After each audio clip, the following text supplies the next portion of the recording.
Normal हो जो सूरत बनी रही है। दुनिया की सबसे बड़ी आबादी वाला मुल्क इस वक्त रो रहा है, चीख रहा है, बाहर निकलकर सीटियां मार रहा है।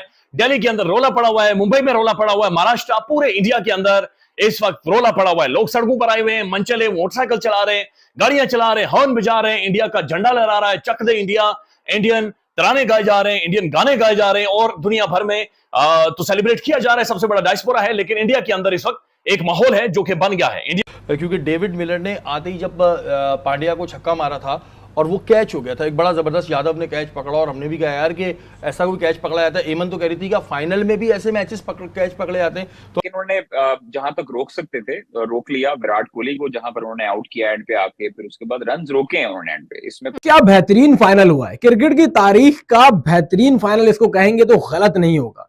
मतलब एक वक्त था जब लगा कि भारत के हाथ से ये मैच चला गया।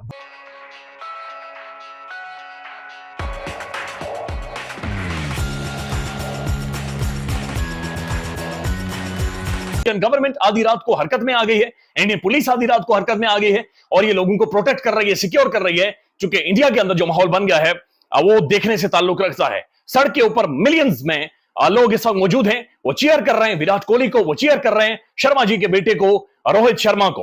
रोहित शर्मा ये गेम वैसे नहीं जीता, ये बंदा जादूगर है, इसने जादू किया है, इसने कुछ पढ़कर फूंका है। और इसने फूंका क्या है और इसके पास कौन सी गिदड़ सिंगी है जो ये बंदा कर गया है और एक फैसला इसे वर्ल्ड कप दे गया है। ये आखिर हुआ क्या है, ये बंदा कर क्या गया है, वो आपको बताते हैं। साथ साथ मेरी जनरेशन का सबसे बड़ा हीरो, एक ऐसा हीरो जिसने हमारे सामने दिखते हुए वो ऊपर आया और ऐसा ऊपर आया कि दुनिया क्रिकेट में उसने तबाही मचा कर रख दी। एक ऐसा क्रिकेटर कि पाकिस्तान में बुनियादी तौर पर इंडियन टीम को उसके बारे में ठीक तासुर नहीं है, यानी कोशिश की जाती है या ये ख्वाहिश होती है कि इंडिया हारे, लेकिन एक ऐसा बंदा था जिसकी सबसे बड़ी फैन फॉलोइंग पाकिस्तान के अंदर मौजूद थी। मुझे पता है कि अगर वो बंदा पाकिस्तान के किसी भी एयरपोर्ट पर उतरता, पाकिस्तान के किसी भी ग्राउंड में जाता, बाबर शाबर को लोग भूल जाते, पाकिस्तानी क्रिकेट टीम को लोग भूल जाते, जो लोग उसकी सबसे ज्यादा शर्ट्स पहन कर आते। सबसे ऊंची आवाज, इतनी ऊंची आवाज होती कि शायद दिल्ली तक आवाजें जाती और वो आवाजें होती विराट कोहली की। विराट कोहली दुनिया एक किंग, बहुत बड़ा खिलाड़ी, क्रिकेट से, T20 क्रिकेट से रोते हुए इस्तीफा दे गया है। इस्तीफा देकर विराट कोहली ने जो गुफ्तगू की है, बातचीत की है, ये सबक अमेज है, ये सीखने से, समझने से ताल्लुक रखती है, वो आपके सामने रख देते हैं। लेकिन उससे पहले दोनों तरफ आंसू थे, एक तरफ क्लासन रो रहा है, मार्करम रो रहा है, मिलर रो रहा है, दूसरी तरफ रोहित शर्मा रो रहा है, पांड्या रो रहा है, सिराज रो रहा है, बुमराह रो रहा है और एक रोते हुए टीयर्स में ये वर्ल्ड कप खत्म हुआ है। 30 बॉलें 30 रन, गेम सारी खत्म हो चुकी। अब ये हुआ क्या है, उस टाइम पर हुआ क्या? रोहित शर्मा जो मैच के बाद, अगर आप उनकी प्रेजेंटेशन सुने जहां पर उनकी गुफ्तगू हुई, रोहित शर्मा से पूछा गया कि 30 बॉल 30 रन से 30 बॉलों पर 30 रन चाहिए थे, आपने आखिर ऐसा क्या किया और आपकी सोच क्या थी? उसने सिर्फ एक लाइन में जवाब दिया, उसने कहा कि हम इतनी शिद्दत के साथ ये जीत चाह रहे थे, इतनी शिद्दत के साथ हम जीतना चाह रहे थे कि एक सेकंड के लिए भी हमने गुमान भी नहीं किया, सोचा भी नहीं कि गेम हमसे निकलेगी या फिर हम हार सकते हैं या फिर हम हार जाएंगे।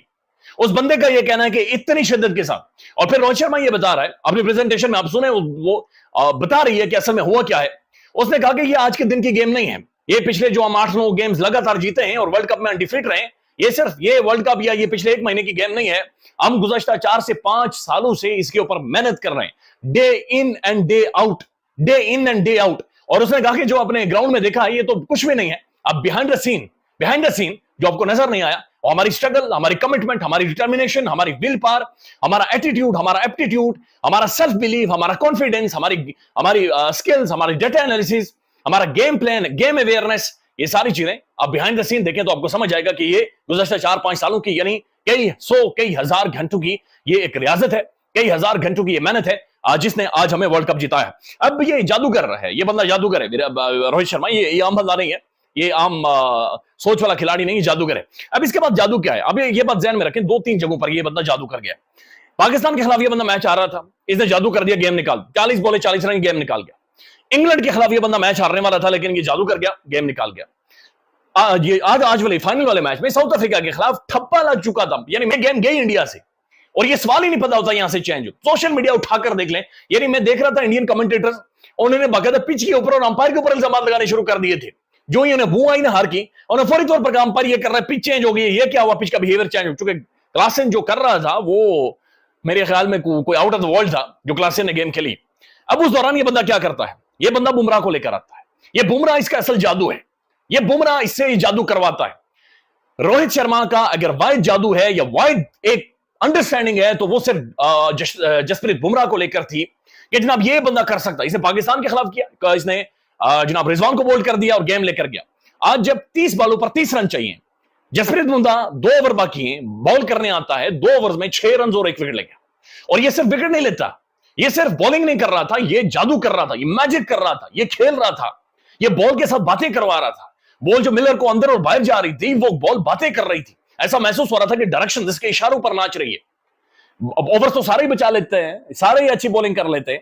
हम लोग ये डिस्कस कर रहे थे, अब सोशल मीडिया पे वो पिक्चर्स चल रही हैं कि जब यादव ने कैच पकड़ा तो रोब अपनी पोजीशन से 3-4 इंच पीछे हुई हुई थी। तो अगर 3-4 इंच पीछे हुई हुई थी नसीम भाई, इतना एक अहम मैच T20 वर्ल्ड कप का फाइनल चल रहा है, तो जो वहां पर एम्पायर्स खड़े हैं, थर्ड एम्पायर खड़े हैं, वो हमारे सर के ऊपर से वो ड्रोन घूमता रहता है, हेलीकॉप्टर घूम रहा था, उन्होंने ये चीजें नहीं देखी, जल्दी से कह दिया हाँ छक्का है। मेरे ख्याल इस जीत का क्रेडिट आईसीसी के ऑफिशियल्स को भी मिलना चाहिए, इंटरनेशनल क्रिकेट काउंसिल को भी मिलना चाहिए। देखिए सिर्फ इंडिया नहीं जीता है, आईसीसी जीत गई है या आईसीसी हार गई है। मेरी हमसे अगर सच्चाई से पूछे ना तो खेल को नाकाबिले तलाफी नुकसान पहुंच रहा है। देखिए इंडिया की टीम अगर इस तमाम फेवर के बगैर भी खेलेगी ना तो दुनिया की टफेस्ट टीम है। भारत एक बार फिर से फाइनल में आया और हार गया। जब हेनरी क्लासन ने हिटिंग करना शुरू की, जब हेनरी क्लासन के बल्ले से हर बॉल बाउंड्री के बाहर जा रहा था, जब अक्षर पटेल को ओवर में 24 रन मारे तो ऐसा लगा कि भारत के हाथ से मैच चला गया। लेकिन फिर रोहित शर्मा लाता है अपना ट्रम्प कार्ड, बुमराह। मतलब बेहतरीन बॉलिंग का मुजाहरा।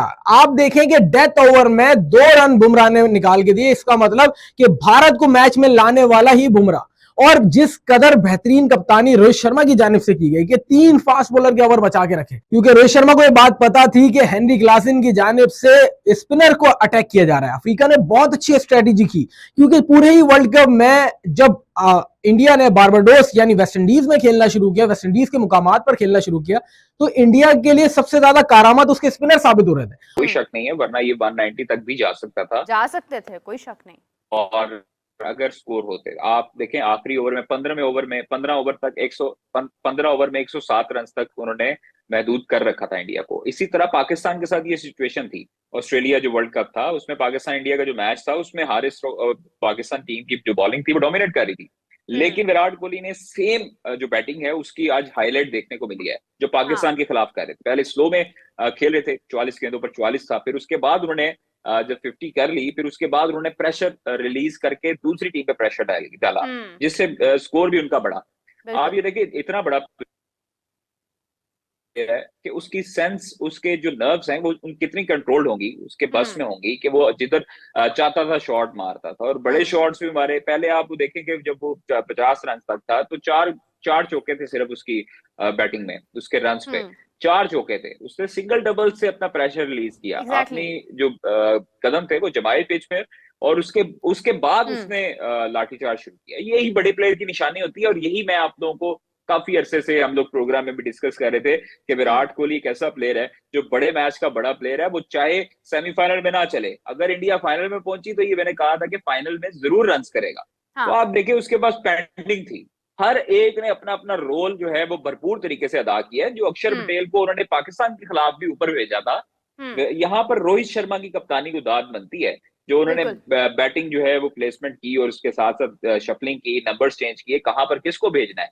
राइट हैंडेड थे विराट कोहली, उनके साथ उन्होंने अक्षर पटेल को भेजा, लेफ्ट हैंडेड बैट्समैन को। फिर उसके बाद आप देखेंगे दुबे बाद में आए, पांड्या बाद में आए। तो ये चीजें कप्तान के ऊपर भी और डेविड ड्रेविड को भी इसका जो है वो क्रेडिट जाता है।